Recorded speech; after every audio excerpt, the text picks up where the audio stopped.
Yeah, welcome everybody to this workshop. I think it's one of the later ones. It's the second day already of a whole weekend of truth and reconciliation. And as I said, I've been with my tribe on a retreat, and it was all about that truth and reconciliation, about healing.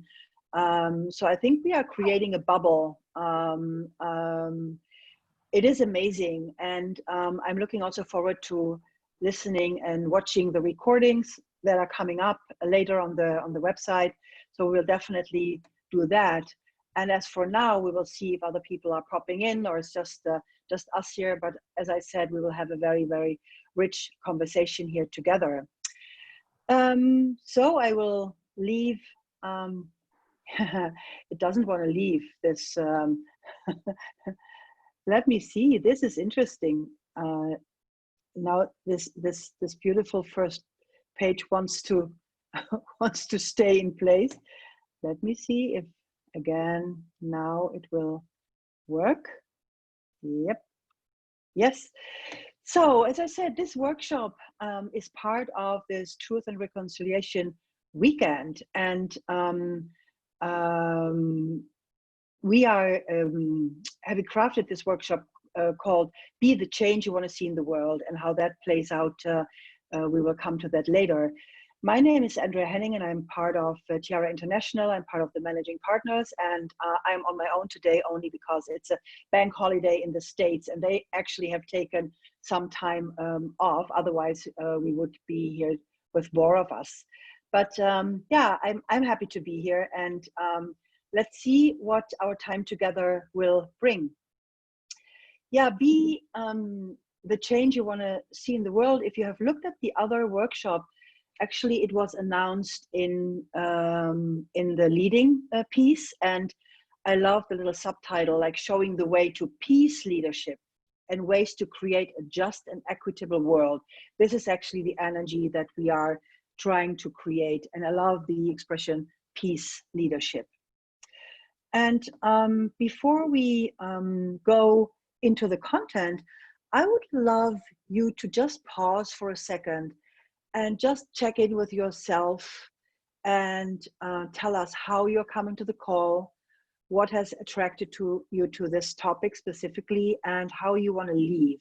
It's a very good practice to be intentional, to just pause and check in with yourself and be very honest, and also maybe create a trajectory from this intention, how you want to leave the call, and you will see that it works.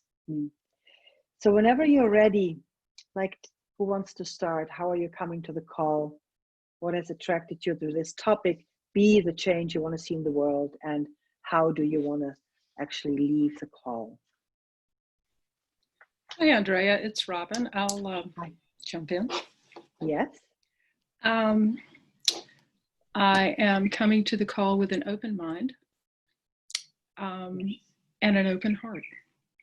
I'm attracted to the topic because with everything that's going on in the world these days, I do wonder, what is my role in that? And I would like to leave the call feeling more grounded and with a hopeful vision of how I can be the change.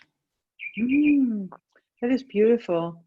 So more grounded with a hopeful vision. And as you say, I think this is true for all of us. It's such a big thing going on in the world. So we can be easily overwhelmed and then feel powerless. And just to see where actually we can be part of the solution, and how we can be part of the solution gives us a leverage point to act. Yeah, we will check in with that, Robin, at the end. Thank you. Laurence, how about you? Yeah, this is Laurence from the Netherlands. Yeah, I can relate to what Robin was saying. So a lot of point, how I'm coming to the call, also with an open mind, interested to see what's coming up, what I can learn. What has attracted me to the topics. Yeah, I'm always curious to learn new things, but also given the situation now, the world where we live in with the corona situation, I think it's just a topic which is very, very important.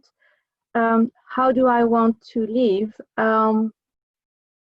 Yeah, I think maybe a piece of mind, learning something new which I can take with me and maybe use in my daily practice.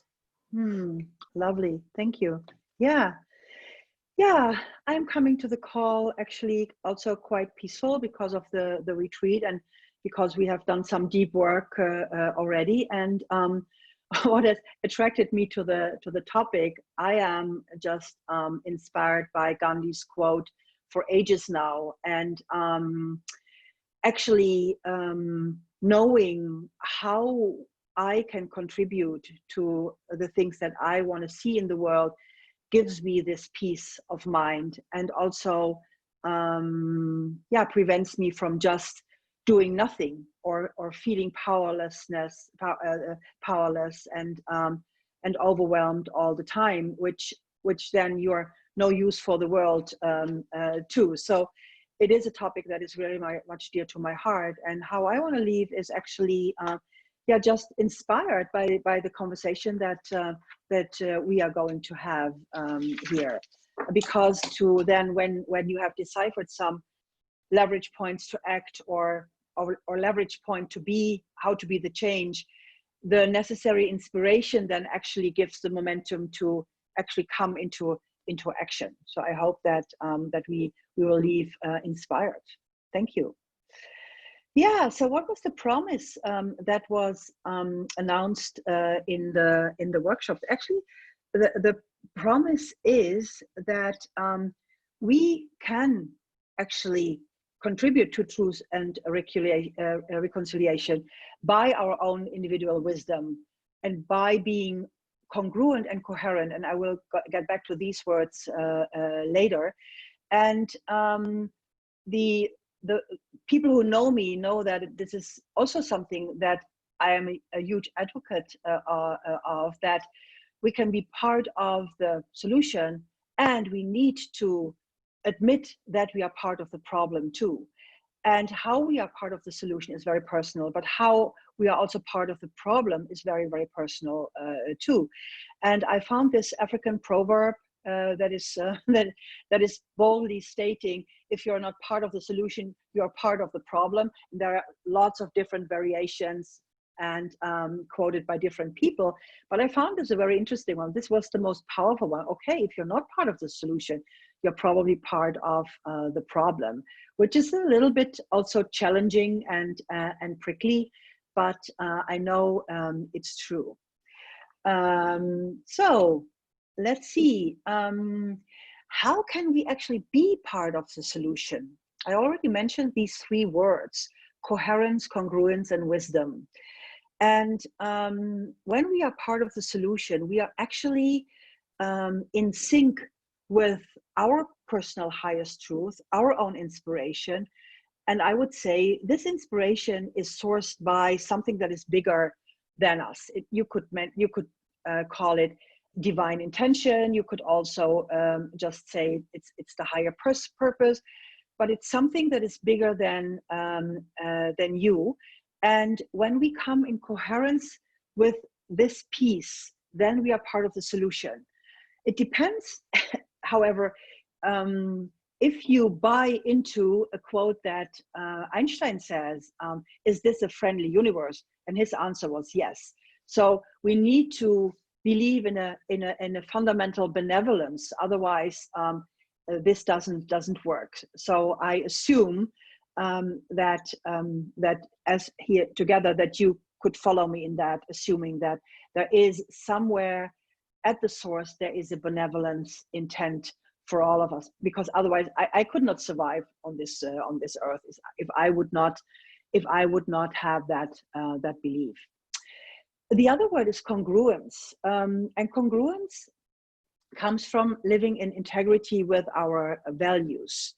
And we can have different values, but the thing is, are we actually in congruence? Are we acting in congruence with them? So it's good to know what are they, and then also good to know when are we in congruence and when are we actually not so much. And the third piece comes from wisdom. Wisdom is actually the piece that we gain by living our lives, like really diving into our lives, having all these experiences. It is a lot of falling and standing up again, and a lot of resilience is needed. But we have gained a lot of wisdom. Wisdom comes actually from experience. And so what is our personal wisdom that comes from our life's experiences, because no one else has lived our life. Just a quick look at what we call this is your life's logic. It is about being coherent and congruent. How do you show up? How are you being in the world? And then it's about doing what you know is right, coming from your wisdom. And then actually the having is then that we have the change. And between brackets, I've put there systemic change, because there is this evolution, there is this this change that takes more time, but it's systemic. And this is actually what we need now. It's not a quick fix, but there is this whole interconnectedness that has to come into a new order, that has to elevate. And we see that a lot with racial discussions at this moment, that you hear the word, it's systemic all over the place. Okay, so what actually is necessary? I would say we have to wake up. Consciousness and presence are key. When we become conscious of something, first of all, we need to be aware of something. Then we become conscious of something. When we are conscious of something, we can actually take personal responsibility. You cannot act if you're not conscious, but there needs to be a willingness to become conscious, and then you can take personal responsibility. And then from this personal responsibility, by taking it over and over and over again in different situations, is actually when we attain mastership. And then the next point would then be personal leadership. So being in the position of leading your life consciously, it takes something, but it starts with awareness and consciousness. And then being awake and present, acting intentionally, and making that commitment also to make mistakes there, but then just to go back on the horse, so to say. Yeah, so why is that important? It's important because when we grow awareness, we are able to pause and actually respond to a situation instead of an automatic reaction that comes from a programming that we wouldn't even know of. And then it's necessary to find your true north you can navigate from. What is it that you stand for? What is it that you value? What is your wisdom about? These are pieces of your compass, of your true north. And these are the pieces that we will piece together in this next hour and a half. So what are we going to do exactly? We will create our personal leadership statement, and we will see again, when is it that we can show up powerfully, and how does that look like? But also, what are the triggers that we lose our power? And this is actually the moment when we become part of the problem, or at least we are not part of the solution, because we go into an automatic less powerful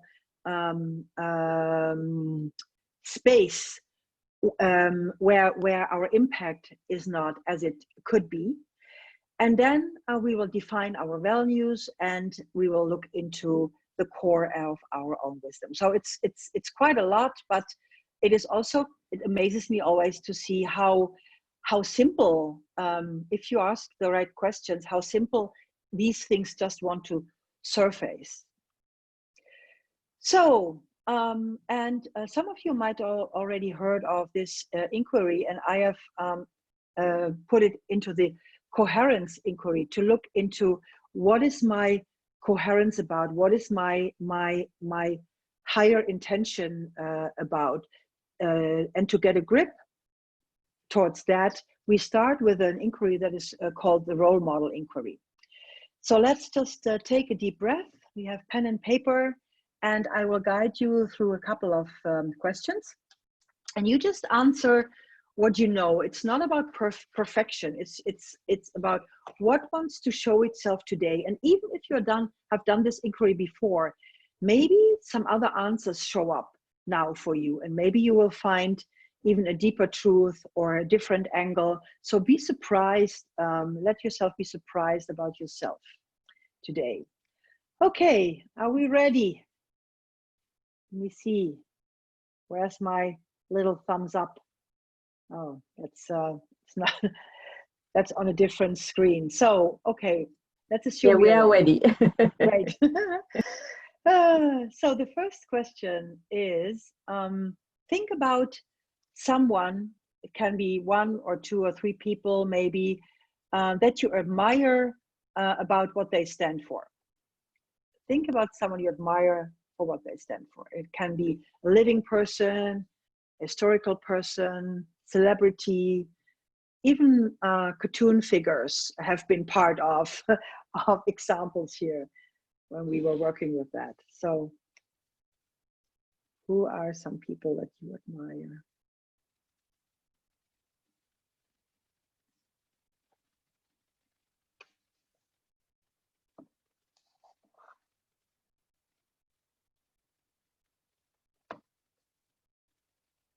And trust your intuition with that. And then the next question is, when you look at these people and what they, how they express themselves, what are they passionate about, how do they express their ideas or beliefs? Do you notice about these people?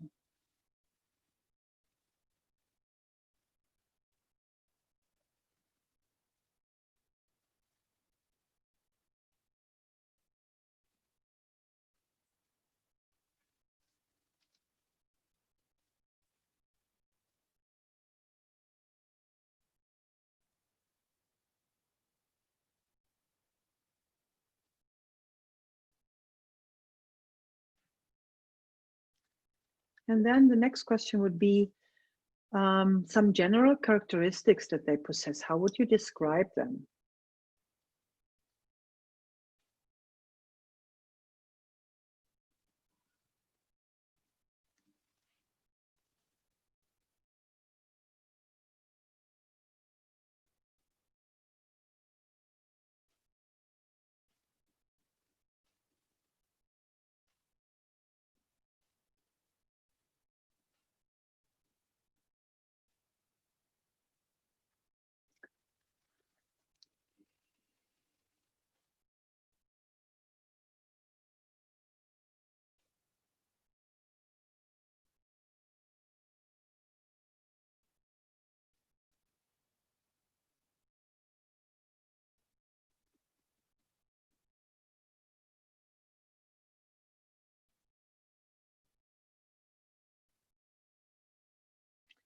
And you might even already have answered the next question because it's kind of pointing to the same direction.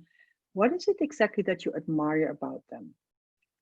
When you look at the characteristics, you look at the passions, you try to capture the essence.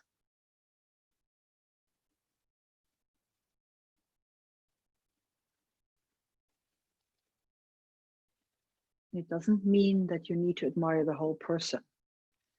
They might have their downsides, even for you, but there are some things that you truly admire.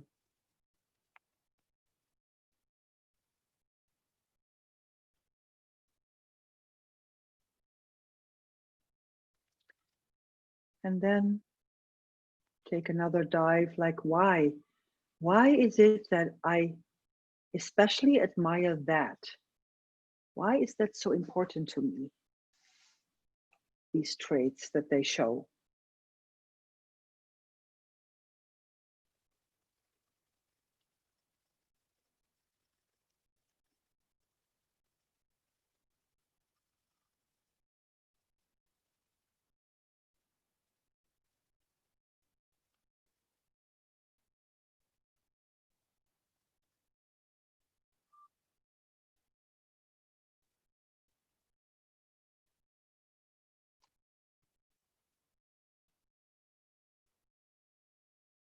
Thank you.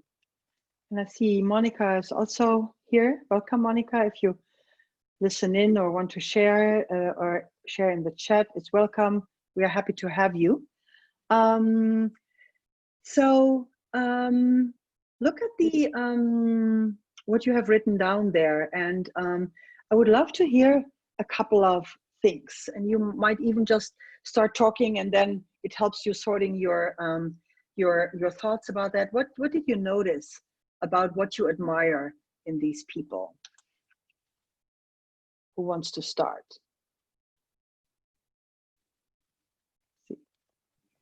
Yes, Robin. I'll start, Andrea. Yes. So first of all, the first person that popped into my mind as someone I admire is Thurgood Marshall, former Supreme Court Justice. Before that, he was a civil rights lawyer, an African American. And I thought that was very appropriate that he would pop into my mind at this time. But having said that, he has been like a model and an icon in my mind for many years. Another person that I wrote down was my mother, and then a local activist here in San Diego. Activist isn't quite the right word, but social justice pursuer. And the things that I admire, to distill it, is they walk their talk. I mean, you know, they are exemplars of their deep wisdom and joy and sort of a fortitude, an ability to face challenges that was forged through going through some tough times. And it's, you know, it's just so woven into their being that it's who they are no matter what situation they're in. Beautiful. Yeah. Well, how lovely that they come up now at this moment where you also were saying, like, it's not easy. Also for you, it's not easy. So these are your role models. And this is the beautiful thing, the characteristics and qualities that your role models have. You have them, otherwise that wouldn't resonate. So it's just like inspiration. It's not something outside of yourself. It is something that resonates with is inside of you. So you can just absorb and own these qualities for this moment. Yeah.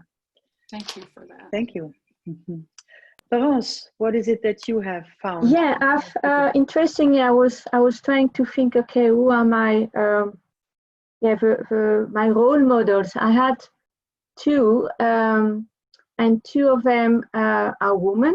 One of them was when I was still a student, many years ago, and it gave me inspiration to combine work and you know, your family life, and to go ahead with my career. And it was inspiring because it was a way of looking, oh yeah, this, I can do it, it can happen. And the second person is, also in my work environment. I won't give a name because that won't be necessary, but it's somebody who I admire because it's a combination of being intelligent, clever, but at the same time humble and strong, and having very clear ideas. I wanted to share it with people, so not putting people down, because you think you know better and your position is stronger, or if in a higher position in the organization. And for me, I think somebody who also share the leadership and think, well, I'm not just, you know, the one who does it, but I do it with other people. I think it is very important. So that inspired me, because that's the way I want to do it. And maybe I do it a little bit and I would like to do it better. Maybe, but you're doing it. And what because I know you, what you definitely do is being a role model in doing it all, career and family, showing the way that we don't need to live up to someone else's expectations, but you have your own expectations and you live up to that. So I know you for that. Thank you. Monica has put in the chat that she has Jacinda Ardern, the Prime Minister of New Zealand, and for her compassion and conscious leadership. So that is lovely. Yeah. So that was the first take on getting an idea what you stand for. So through the role model inquiry, and the next inquiry is a set of inquiries about compliments, and women are not so good in receiving compliments. I can tell you, just for now, for this inquiry, don't be humble, but answer the question, like, what do others compliment you on? So it's a little bit shift of gear. It's about you now. The role models were also about you, but this really is about you. What do others compliment you on? Just in general.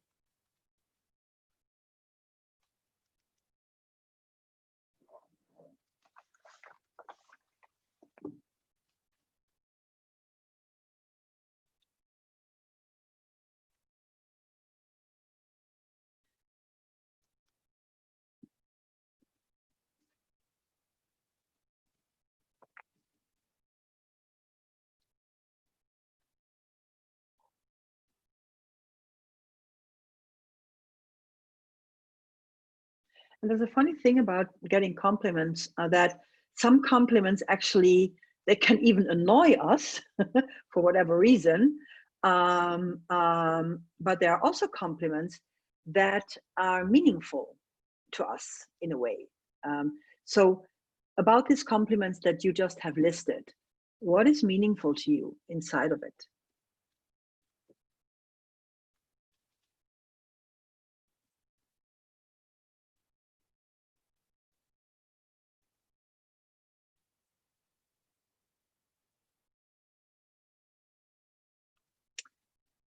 Next question is about what would you love to be known for?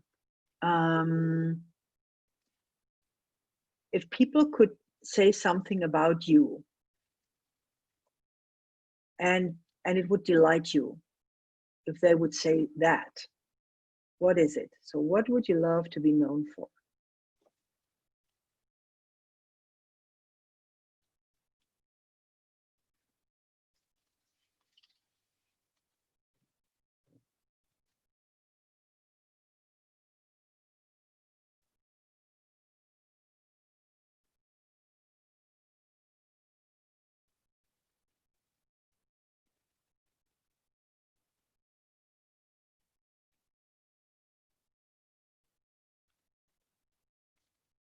And why is this important to you?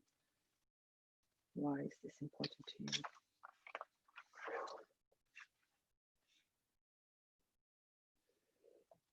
And actually for me, out of that question came some new insights.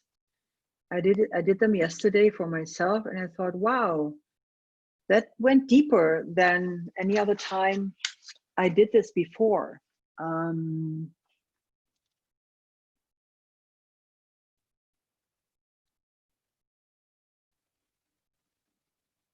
So when you look at this whole inquiry about compliments, the meaningfulness, the things that you want to be known for, what is the essence? Why is it important to you? What is underneath that? So let's see, who would like to share something about these compliments? and what they reveal.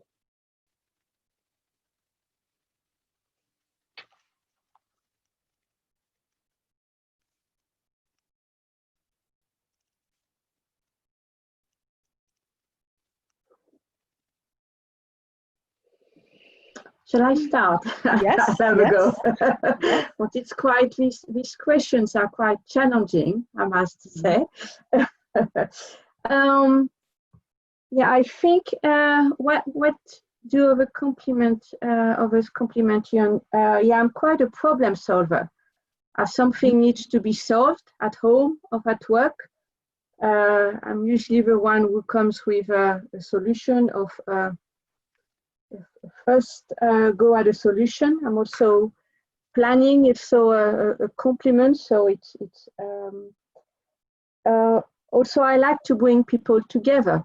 I like to have people around me and also seeing people together and enjoying themselves. So it's the more human side of me, not just being able to plan and solve problems.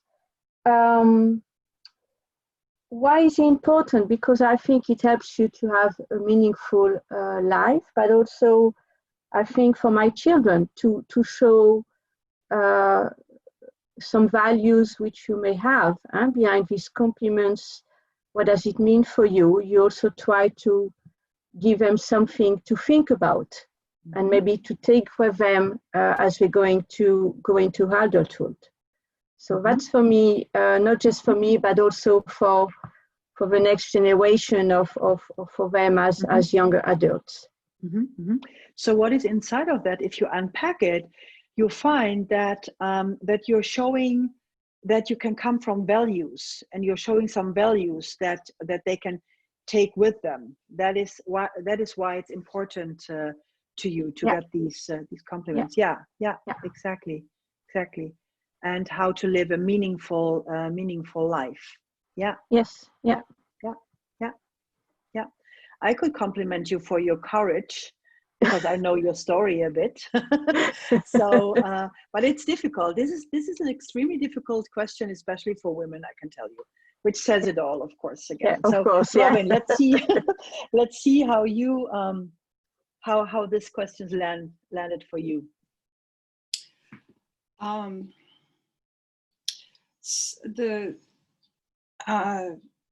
things that I tend to get complimented are on listening,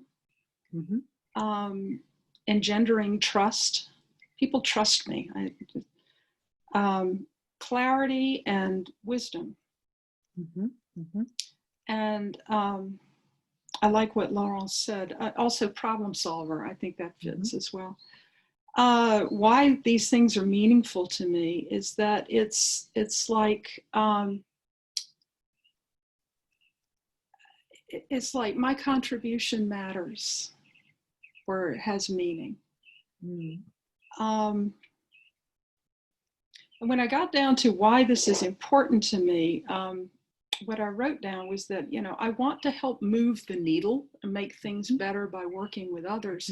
And then I realized the why to that, what's really there is, it's about forging deep and meaningful connections.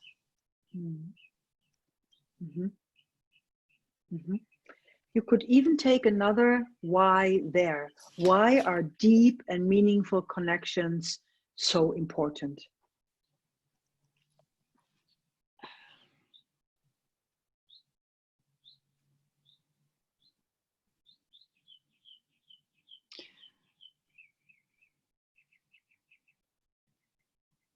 I'm not sure I have an explanation really, but it's like, it feels like that's what really matters. I mean, that's what really matters. That's the juice of life.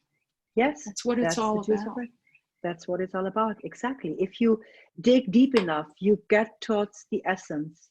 And actually what you are touching on for me is a huge part and necessity for any kind of reconciliation. If we want any kind of reconciliation for the problems that that we are facing right now, for this systemically sustained problems, It is through forging deep and meaningful connections. And there you already have, because this answer comes from what you're getting complimented on, you already have a little nugget there, a leverage point to act. So whatever you do that forges a meaningful connection, you are part of the solution. You become part of the solution. Yeah, beautiful. Thank you. Yeah. Let's see. Yeah, so the next set of questions is also a different take on getting an idea of what we stand for, and it's about what really makes us tick, what makes our heart beat, what is it inside of all that really inspires us to be alive. And there's a set of questions, and it starts with the question of, when was the last time you were moved and inspired, and what moved and inspired you? Could be yesterday, could be a long time ago. Trust your subconscious. The thing that wants to show up as the answer to that question is actually juicy at this moment. So don't judge it, whether it's big or not big. Just what is it?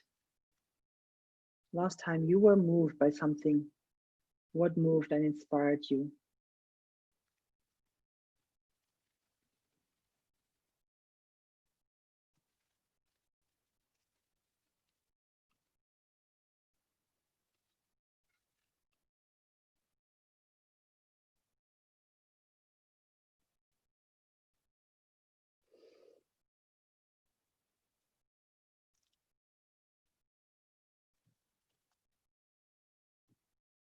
The next question is from a different order, and it says, what do you think is good about the world? There are so many things now that we could really be get quite hopeless, especially if you listen to the news a lot. But we know, you know, deep in your heart, there's something good about the world. What do you think is good about the world? What's the good stuff?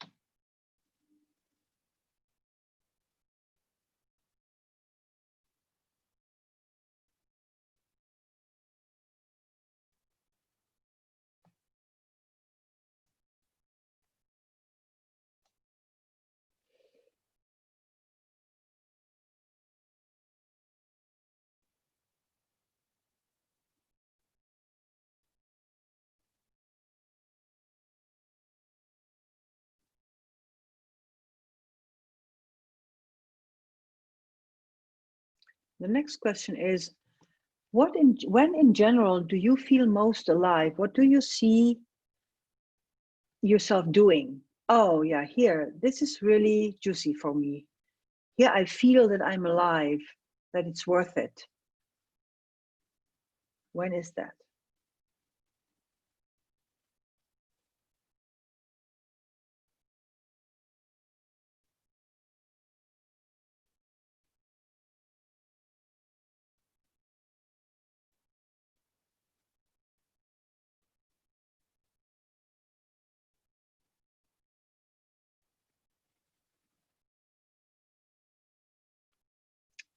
And the last question is, what is present in the moments you feel most alive? So when is it, and what is present? What are the ingredients there?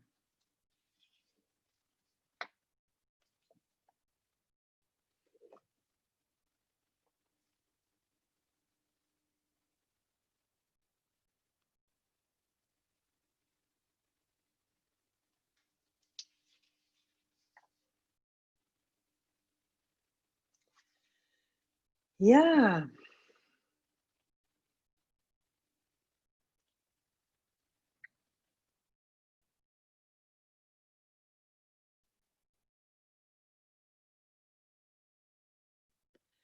And actually what we have done here now is we have done two sets of inquiries that point to something that these three inquiries have in common. And what it is pointing towards is something from this higher order that if we know it and we can get in coherence with, that makes a huge difference.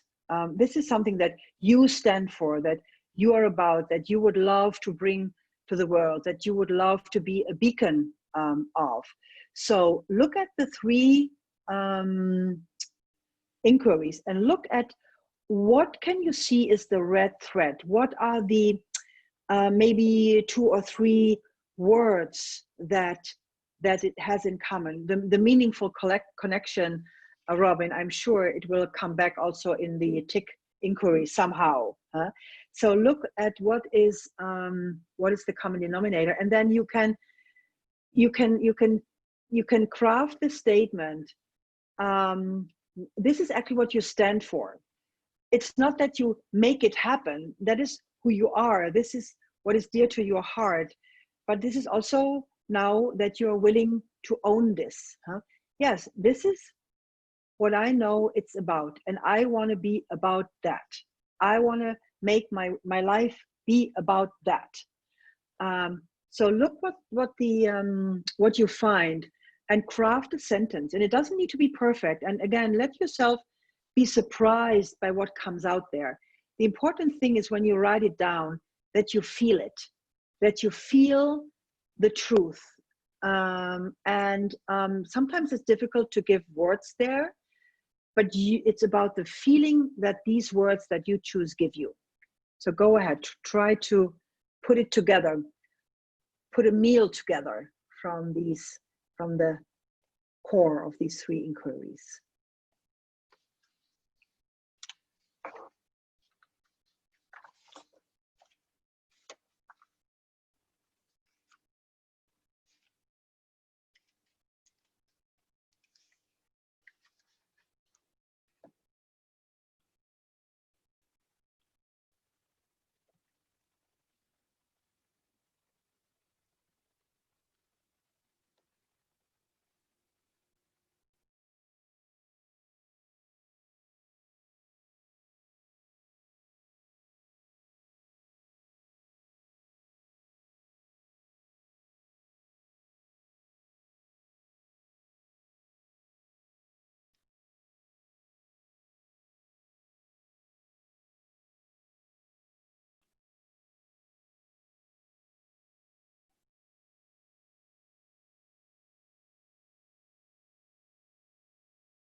Okay, so let us see. So first of all, someone else joined and is catching up. So I went back to the first inquiry, and Monica also participated. She said on the role model that, you see, empathetic, it's meaningful because I can see both sides. Oh, that was the compliments, yeah.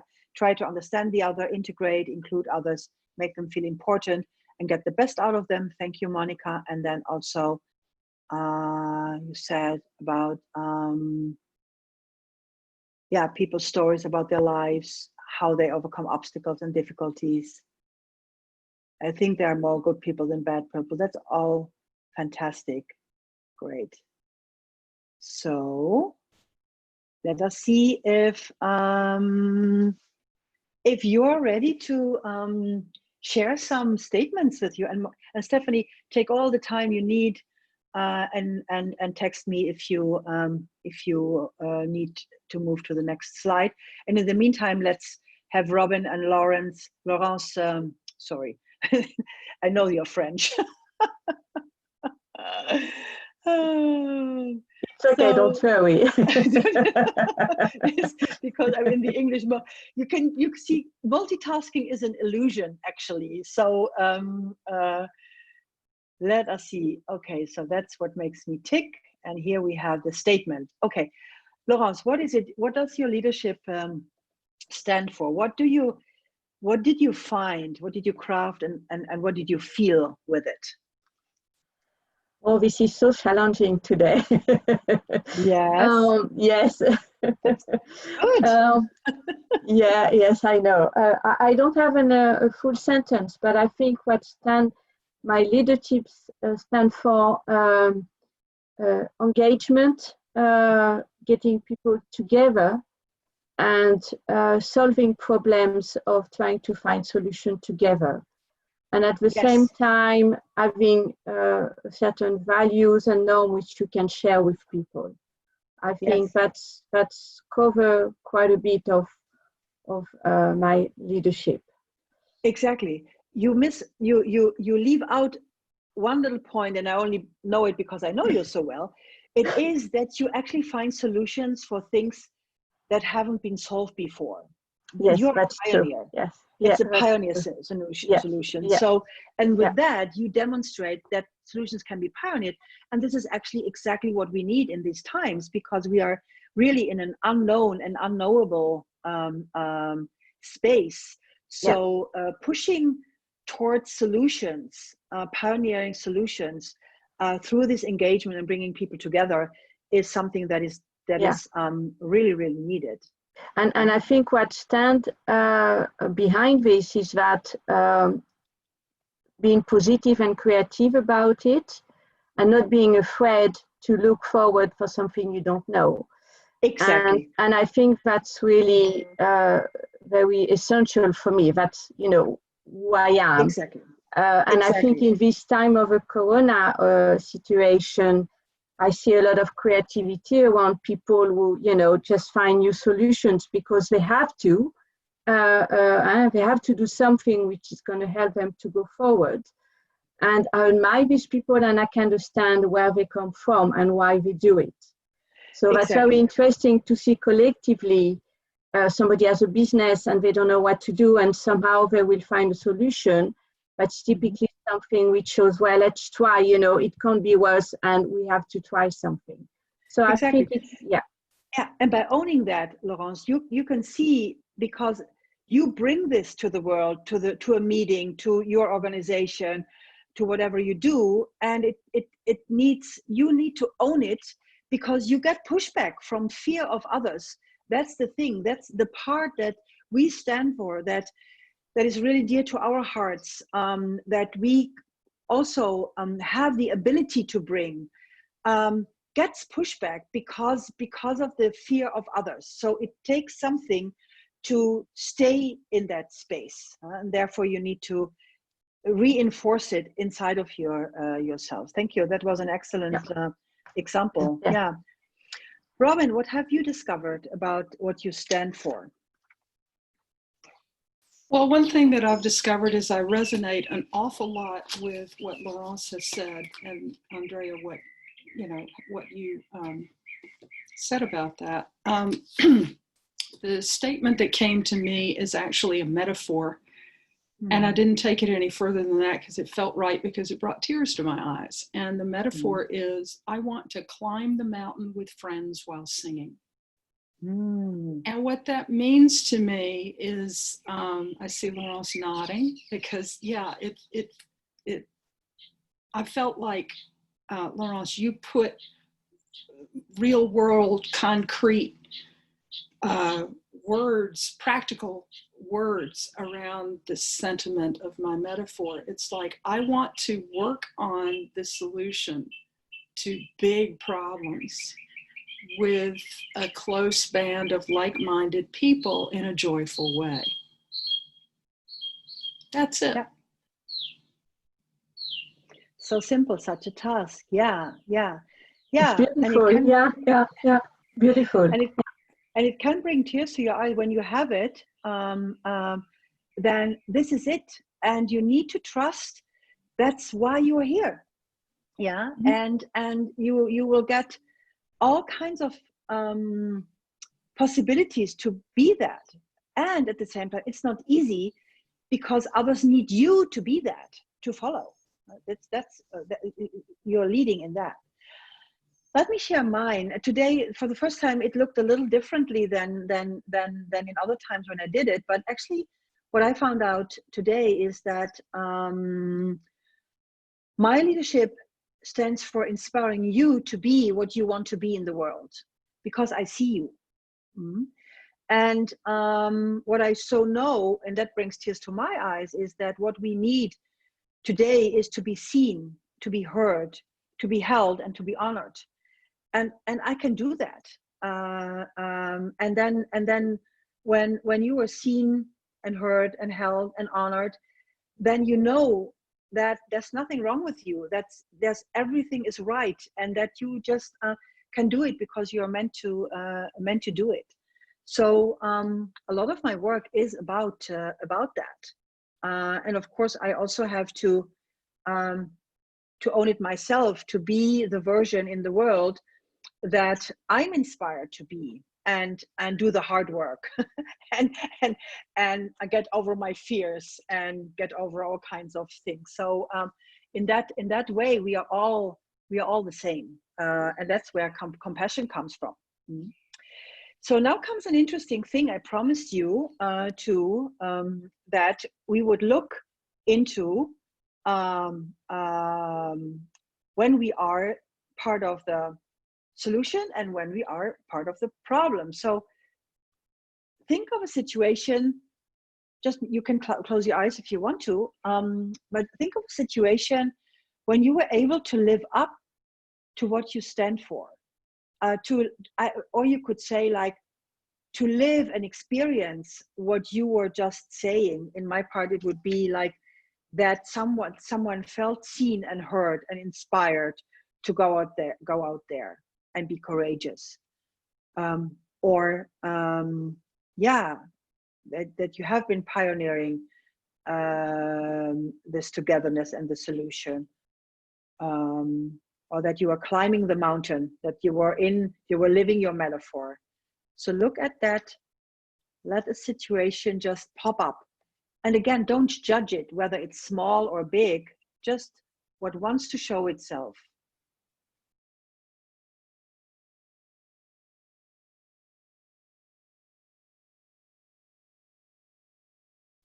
And then you look what happened in the situation. What was the story there? And how did you show up? Look at yourself. What were the characteristics and attribute? Who were you being?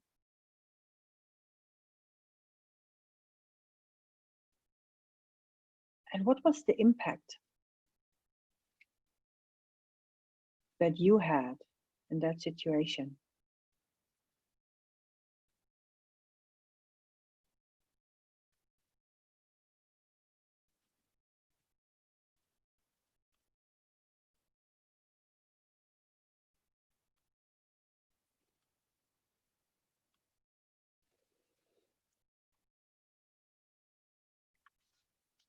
You know that you are really powerful there, and that is actually how you look when you show up from your power.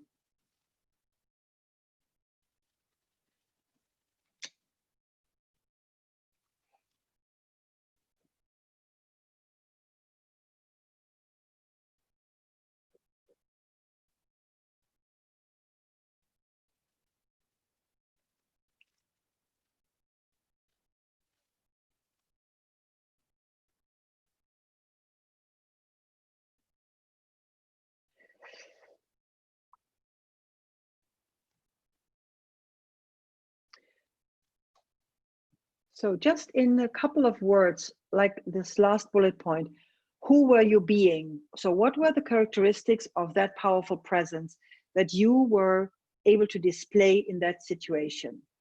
Like you could just say courageous, firm, playful, present, God knows what. What is it? What are these 3 or 4 or 5 words, how you would describe this powerful presence of yours?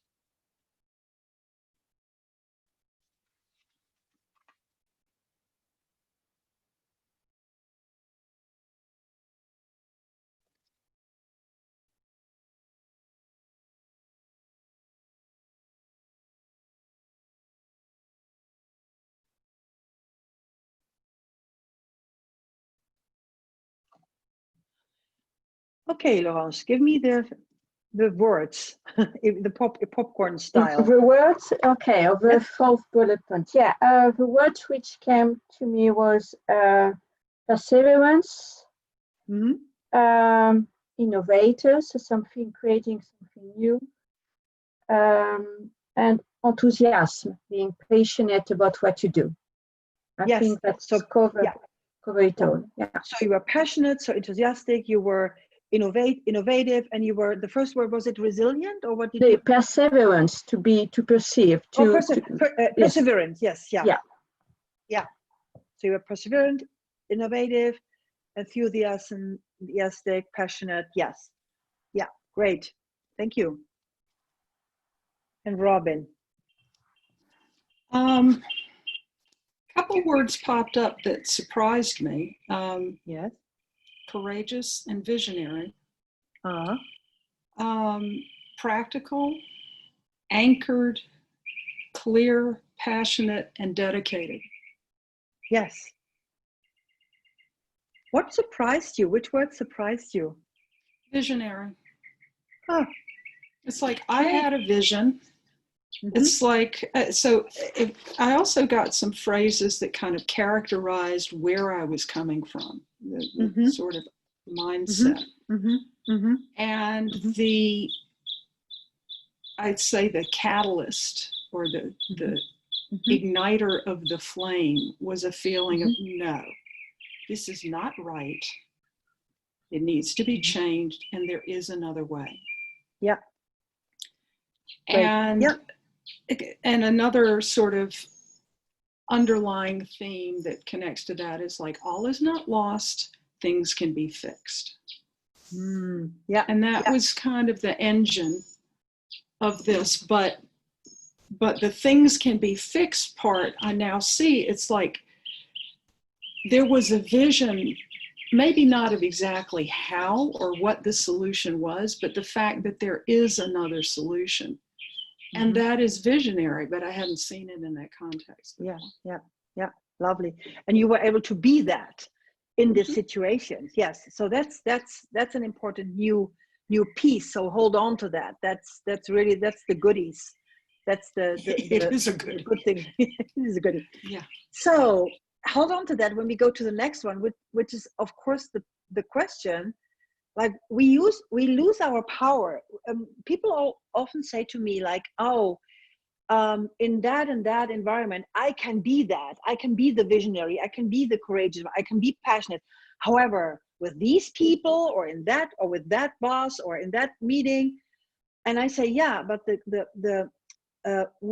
what is important to see now is that you don't want to be a victim of a circumstance, but you want to be the beacon of that no matter what, so that you can shift the energy. So a lot of work that we do, as you guys know, is like, how can we stay centered? How can we be in our power no matter what? So also we do all kinds of presence practices that Nilima showed us, and or all kinds of centeredness pieces, so that we actually can show up from that place no matter what and impact that. So, but because of that, you need to know what triggers you potentially, that you can lose that you cease to be the visionary, or that you cease to be the passionate one, and what happens then. So you can look into a situation when that happened, or just in general, and who were you being there, and what triggered that you lost your power. And I know for myself, I get an answer immediately. It's not rocket science. I know that. I know what happens. I know how the difference is to my powerful persona.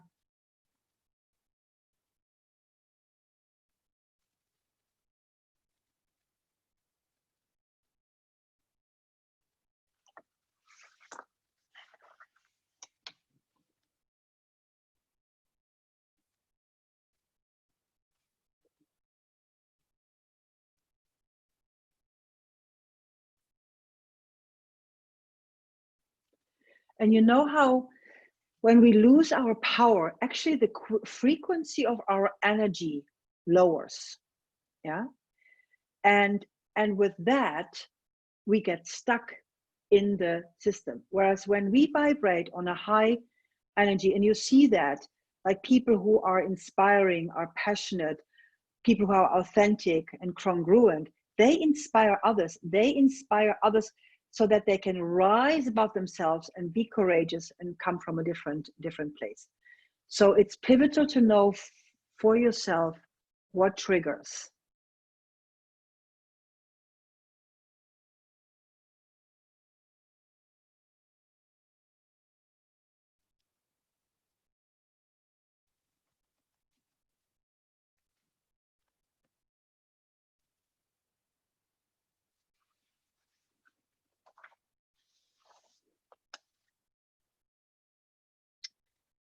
Okay. Just tell me one of the things that you know that can deflate you in an instant. What could you see when you looked at this inquiry?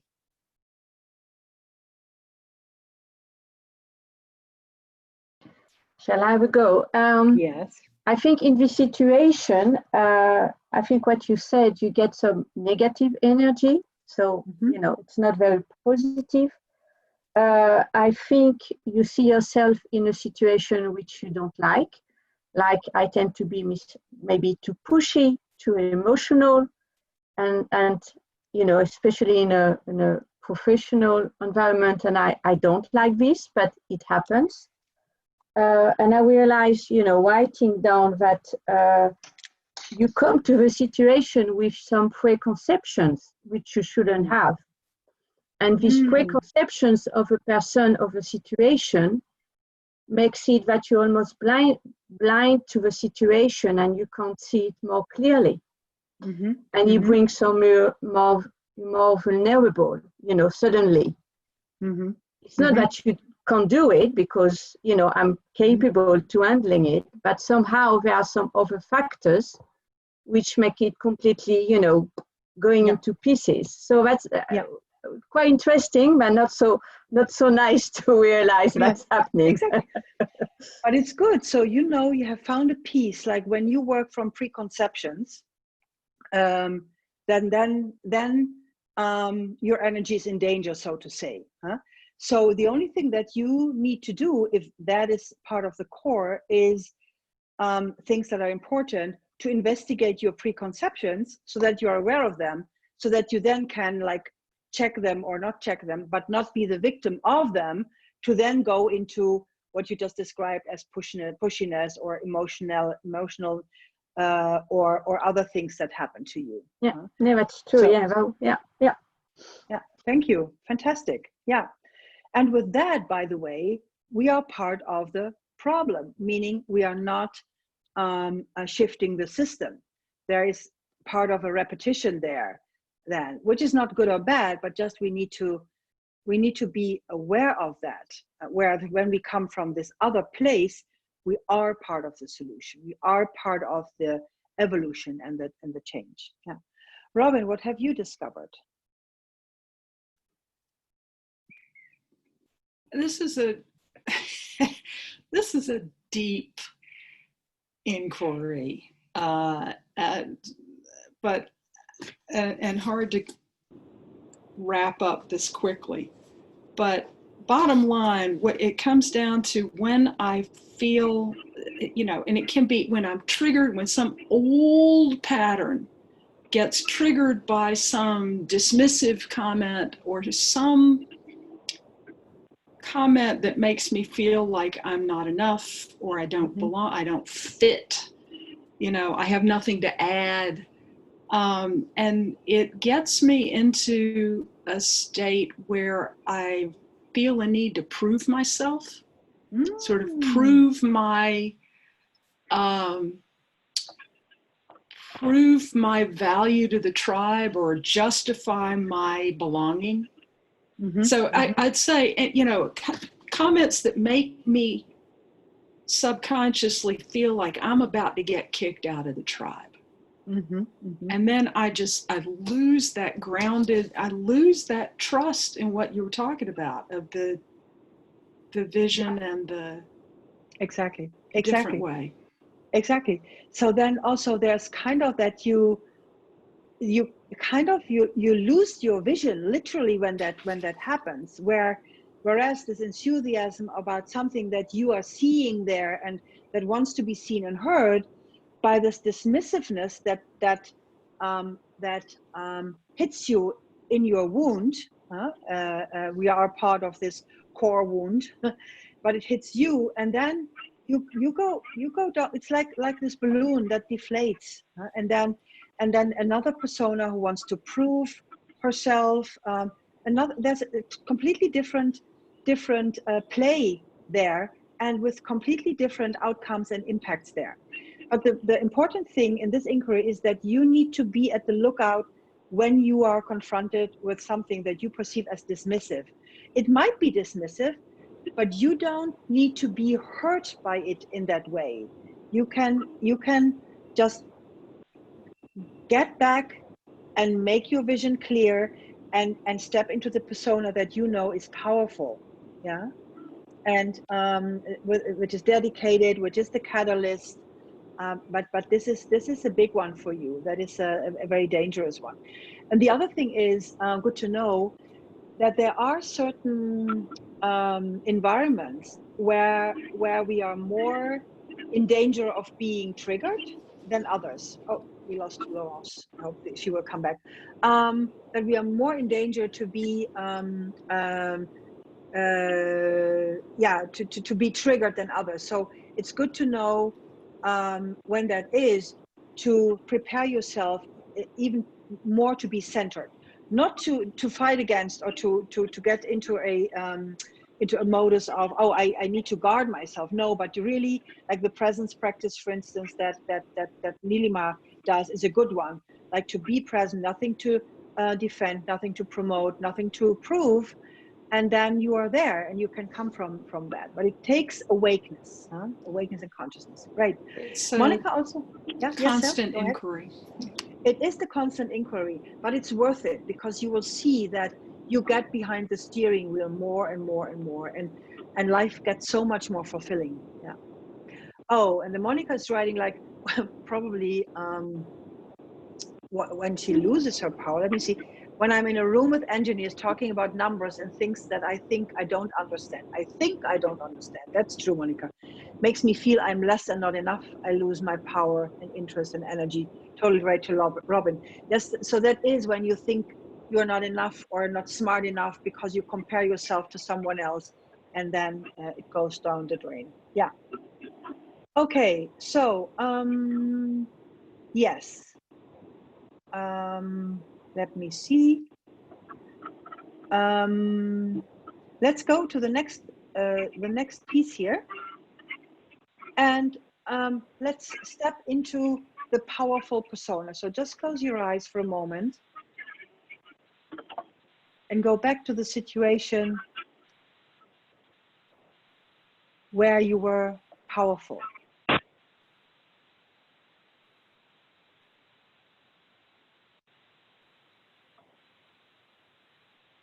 And feel again the impact that you have.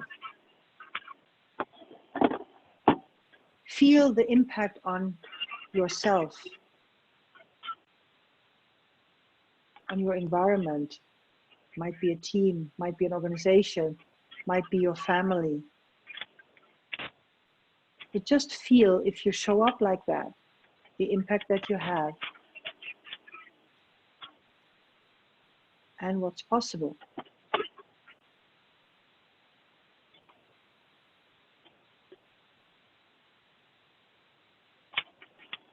Okay. And this is actually where we can say, like, you can be a game changer. And it's one situation at a time. And isn't that beautiful? The only thing that we need to train ourselves into anchor our power, we need to know our triggers, and we need to grow our awareness. So these are the necessities to be shown more and more and more, to show up from our power and not from our weakness. Okay, let's go to the next piece, because that was about coherence, and now we are going into the congruence inquiry, and it is not a completely new inquiry. You can use the data that you have been working on there already. So look back at this powerful personas and what are her values. Look at your answers about what makes you tick. What are the values shining through there? And also the values behind the compliments.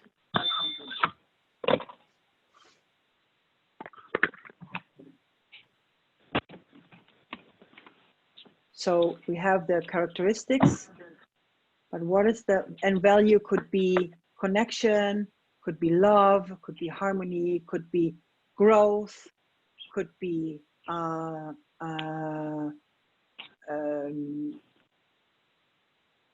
rising above something, could be anything. It's your values.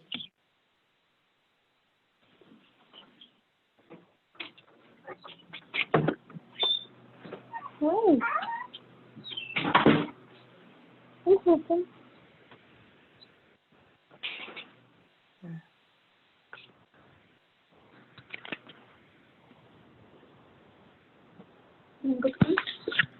There is some background noise. There's someone listening in who is not on mute, I think. Station 2's iPhone, maybe. Just that you know that there's some background noise. Maybe your kids are coming home. Perfectly fine.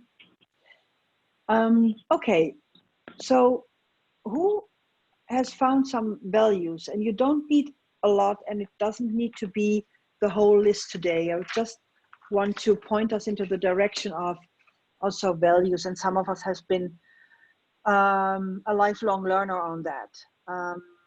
So what can you see about values? Is there anything there?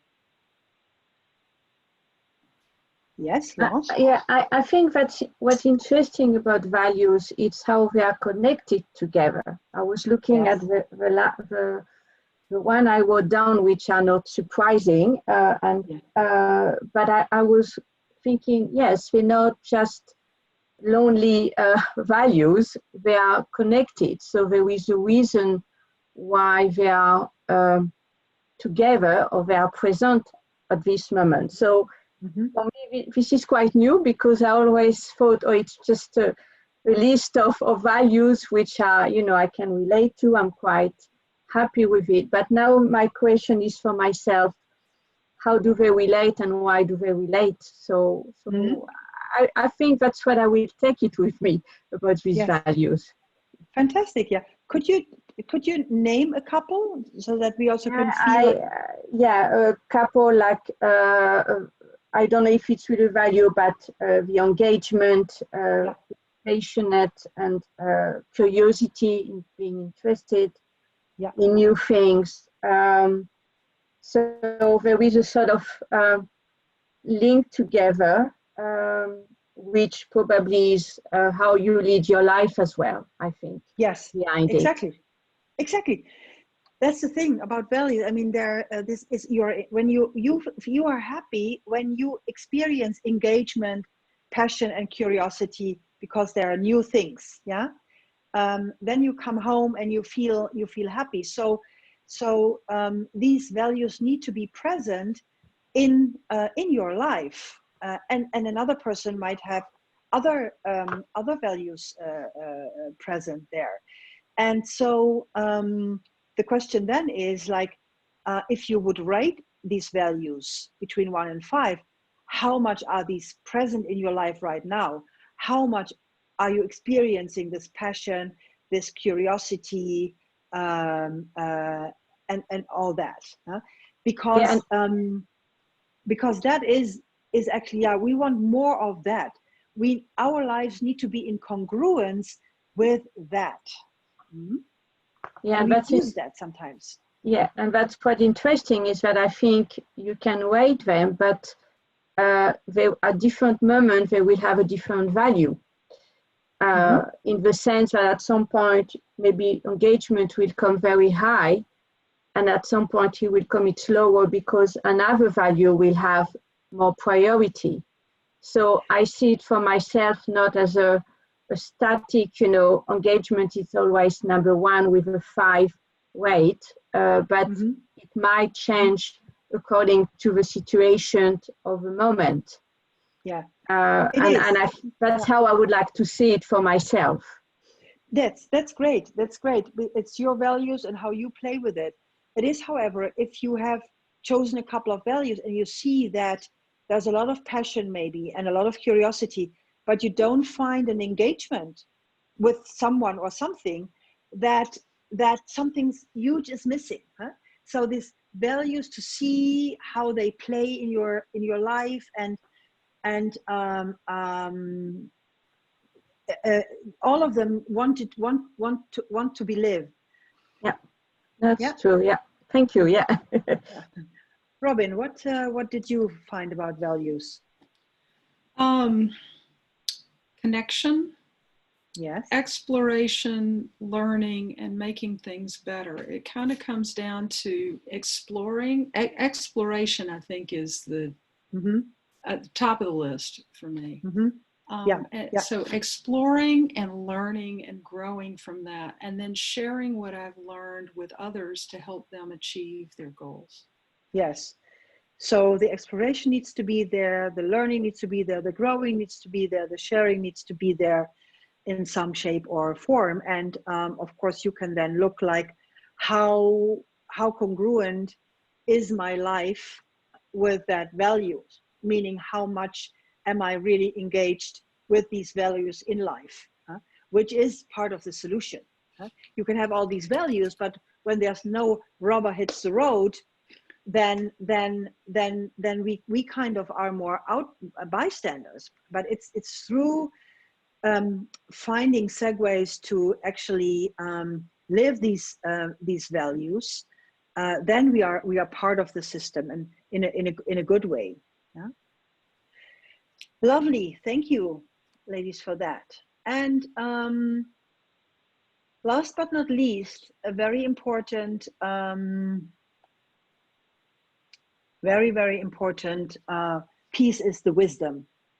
A life well lived. And again, this might really look a big question, but you can trust your subconscious that it really knows the answers to that. And it will bring you right to the core of what you can always go back to, what you can draw from. The gifts of, as in Shakti we say, the hero's journey and the heroine's journey, the crisis well lived, so to say. You come back with a gift because you come back wiser and you have survived it and lived it through. So you can look at, in your life, look at maybe 1 or 2 or 3 huge accomplishments that you think, oh, I am really proud that I accomplished that. It could also be something that you're really proud that you survived that.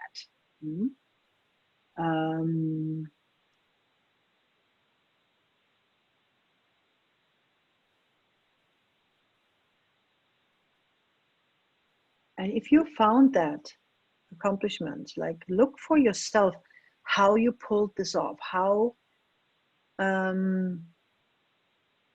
did you manifest these accomplishments? What was your secret sauce, or what were your success factor? So go right to the core.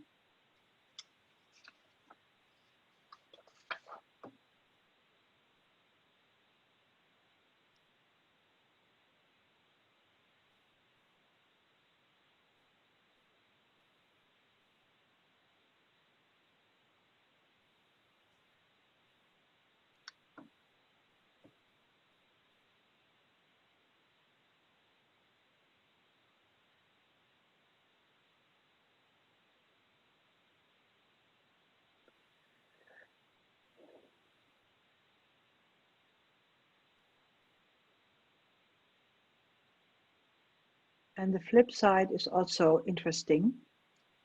You already saw that. We will also look at maybe the one or two that you would say like are the biggest crisis in my life, the most difficult, really difficult, where in crisis is that everything is uncertain, you had no idea what to draw from, no experience yet there.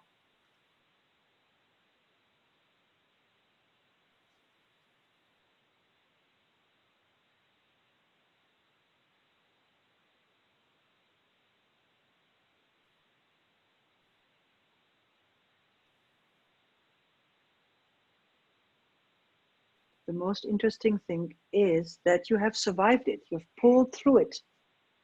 What did you learn there? What was the biggest learning from pulling through these crises?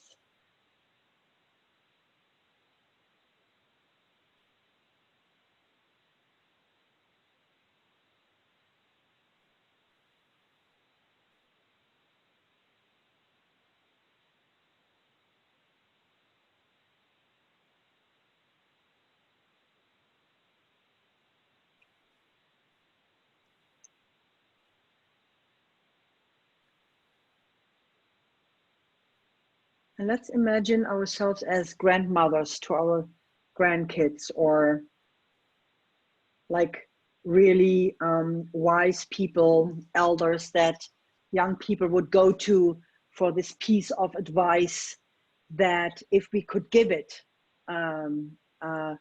what would it be? So what would be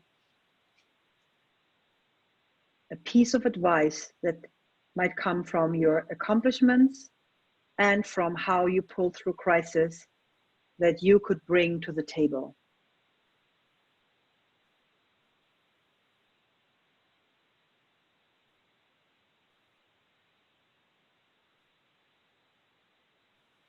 I was lucky to have had the intuition to ask that my mom before she passed away. So I had her stand still by the biggest piece of advice that she would want to leave as a legacy, and it was that women can do anything that what they want. They're as powerful as men, which is great. It was a different generation, and so it's not for nothing that I got that wisdom to start with. So now we are talking about your wisdom. What is it, this piece of advice? So I'll have a go. yes. Yes, it's about surviving a crisis, which was personal with one of my children. What I've learned is to be practical. You do it not alone, but together. And you believe in the goods, that something good is going to come out of it. And also what I learned, and maybe what I would like to give if I become a grandmother, it doesn't have to be perfect. And last but not least, it takes time. Sometimes you want a very, very short time solution, but it cannot happen. So you have to have patience, and patience is not my best quality. So I think that's what I've learned, and I think these elements can actually also be used in other situations. This was a personal situation, but I can see it also in a professional situation, being applying to a professional situation. Exactly. So that's for me, yeah. That's for you, yeah. So these life lessons, you could just list them. They are priceless. Like you're in a crisis, be practical, believe in the good, that something good comes out of it. Doesn't have to be perfect. So this is the things you can always go back to. Yeah, thank you. Robin, could you find a piece of advice? It comes down to trust. Trust in my vision and my conviction, or my trust in my belief. in the vision, and trust that what I need will show up when I need it. Yeah, what I need will show up when I need it. Both have proven to be true. Exactly. And it is true. And these is the things when moving forward that there's, especially when there's not a lot to hold on to, this is what we can hold on to, because life has proven that to us through the good, the bad, and the ugly. And we don't know how it shows up then in a new situation, but we know that it can help. So to wrap up into how to be part of the solution is actually coming from coherence. So your leadership statement executed from your powerful persona. This is a segue that you come from coherence. That comes from living in sync with our personal highest truth, our own inspiration that is sourced from divine intention. And your leadership statement is coming from that. So you can just align with that. Congruence, like in integrity with your values. The best definition that I ever heard of what is integrity, because it's a very difficult word. And it's a misused word also. It's completely something else than morality. It's not like living by anyone's standards. But the best definition I ever have heard about integrity is a tree is a tree. Doesn't want to be something else, but it is really in integrity with its treeness. So if we are in integrity with our treeness, or the equivalent of that, what does it mean? Work with that. And when you become more and more congruent, that your life becomes an expression of that, it's not only that you are happier, more fulfilled, having a sense of purpose. It is also that you make this difference for the environment. And last but not least, the wisdom that comes from consciously living our life. So being guided from your personal wisdom guidelines into the unknowing. So these three pieces actually is the compass, are entry points to how do I become part of the solution. And have them front and center and revisit them on a daily basis is the work. Also being intentional about living then, and honest with ourselves, and be kind to ourselves. Sometimes we pull it off, sometimes we don't. The worst thing that we can do is be hard on ourselves there. And I can do better with myself. I think pretty much everyone could do better with themselves there, but it doesn't help anyone to beat ourselves up. It only lowers our vibration. Doesn't mean it's good to learn and develop, but not to beat ourselves up. So yeah, what you could do is moving forward, raising your awareness about what you just had found out today, playing with it consciously, and then maybe sharing your leadership statement with someone, sharing your vision with someone, sharing your values with someone. You will, especially with people that you trust, you will see that they can confirm what you have found, and which is also a good thing. And also they can confirm when you lose your power, maybe, so that you get an idea, that you look into the mirror, and actually be able to craft responses, not reactions to things.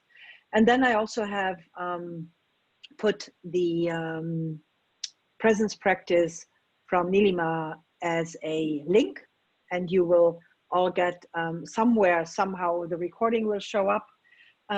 We'll see where, and you could do the presence practice. It's just a beautiful practice which tells you, like, you are enough and there's nothing to promote or defend or be fearful of. And it helps to train your mind into that. Yeah. Okay, so before I ask you how you leave this call, I want to mention that this is our gift, Tiara's gift in COVID times, that people can become a free member of our resource circle, where we do all kinds of these inquiries that you have tasted today. We will keep it open for some time. At a certain moment, we will go back to making it into a business model, but just for now, it's you can benefit from it if you want to. Yeah. So thank you, I would say, and I want to hear how you are leaving this call today. Thank you. This was excellent, and I am leaving it energized and optimistic. Good. That is fantastic. Thank you. Yeah. Laurence, how you are leaving the call? Yeah, inspired and happy. I Yes. really enjoyed it. It was challenging, but very nice, and a good way to end the day for me. Yes, yeah, absolutely. That's good. Yeah, thank you. Yeah, I don't know, Monica, let me see if I can find the chat here. An eye opener to me, Monica says, thank for Andrea for your wisdom. Thank you for yours. And I leave energies. That's a good thing. There were a couple of other people. If you want to put something in the chat box, please do. We are happy that you were here with us. And I hope you get something out of it too. And I'm leaving also really inspired again that I'm doing what I'm meant to do, one step at a time, one workshop at a time, one conversation at a time. So thank you for being here, for showing up with me. I know it's late, and especially here in the Netherlands, it's the second day already. Or early, or very early, yes, exactly. And I also want to thank Nilima and all the people who have made this possible, who have done this experiment for truth and reconciliation, building this bubble that is also a stepping stone, a leverage point to act moving forward. I'm looking forward how this all comes together. So thanks a lot, and have a great rest of the day or a great evening. Bye. Okay, thank you. Bye-bye. Bye. Bye.